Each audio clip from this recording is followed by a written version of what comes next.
విచారముగా ఉంటే నీ చేత పాటలు పాడింతాడో, నీ చేత ప్రార్థన కూడా చేయిస్తాడంట. దేవునికి మహిమ కలుగును గాక. చూడండి రోమపత్రిక 8వ అధ్యాయం 26వ వచనంలో, అటువలే ఆత్మయు మన బలహీనతలను చూసి దేవునికి మహిమ కలుగును గాక. దేని చూసి సహాయం చేస్తాడంట?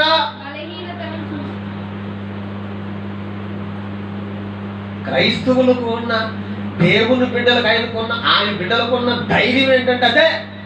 నా ధైర్యం ఏంటంటే అదే. ఏది? హల్లెలూయా చెప్పండి. హల్లెలూయా. నా ధైర్యం అదే. భయంకరమైన పరిస్థితులు మాట, శ్రమలు నాకు ఎవరితో చెప్పుకునేవి కాదు మాట, తలెత్తుకోలేని పరిస్థితులు మాట. అటువంటి అగ్ని వంటి శ్రమలు వచ్చేసి నేను కృంగిపోతామంటే నా పక్క నుండి పాడుతున్నాడు ఆయన. ఏమని?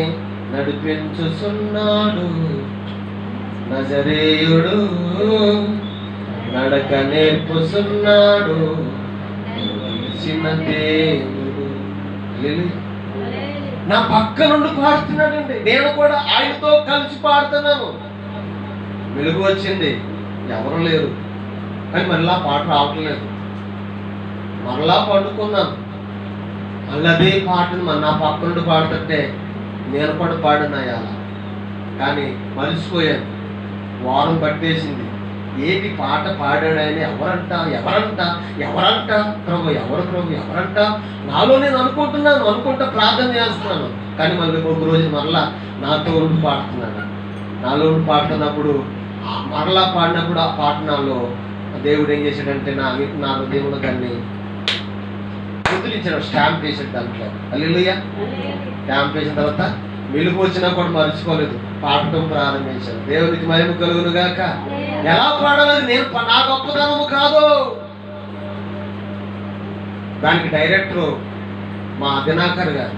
ఎలాగంటే ఆ పాట రాసి పాడాను, కానీ క్యాసెట్ చేసేటప్పుడు డైరెక్టర్ చేసాడు ఆయన. ఏం డైరెక్టర్ అంటే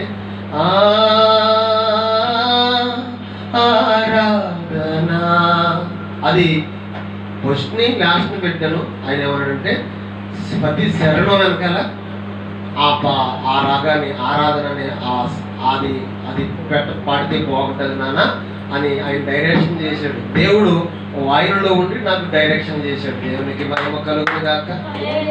ఎందుకు ఈ మాటలని చెప్తున్నానంటే, మనము ఆయన మాట వినేవారుగా ఉంటే పాటలు పాడతాము, పాటలు పాడిస్తాడు, ప్రార్థన కూడా చేయిస్తాడు. నిన్ను ఒక ఉన్నతమైన వాడిగా నిన్ను ఒక స్థలములో స్థిరపరుస్తాడు.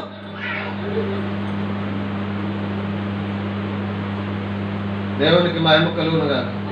ఎవరి మాటలు అంటే వాళ్ళ మాటలు, వీళ్ళ మాటలు ఉంటే కొప్పలు కూల్చుకుంటాం, తలెత్తుకోలేని పరిస్థితులు కలగటం, వాళ్ళందరి కలిపి మన మీద ఏదో ఒకటి పొలిపేస్తారు తప్ప ఉపయోగం లేదు. కానీ నువ్వు దేవుని మాట వినాలి.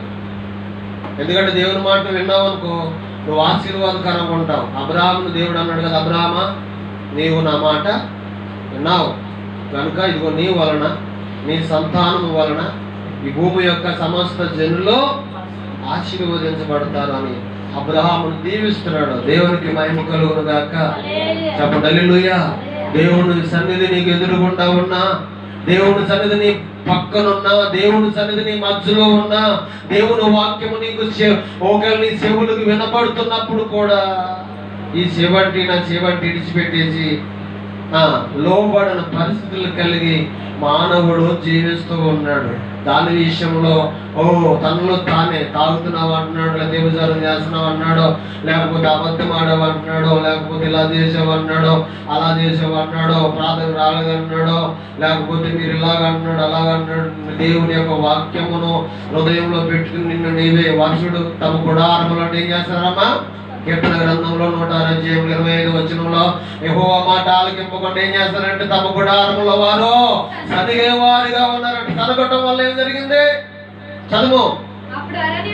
అప్పుడు అరణ్యంలో అమ్మా అరణ్యంలో అప్పుడు వారిని కూల్చివేయుటకును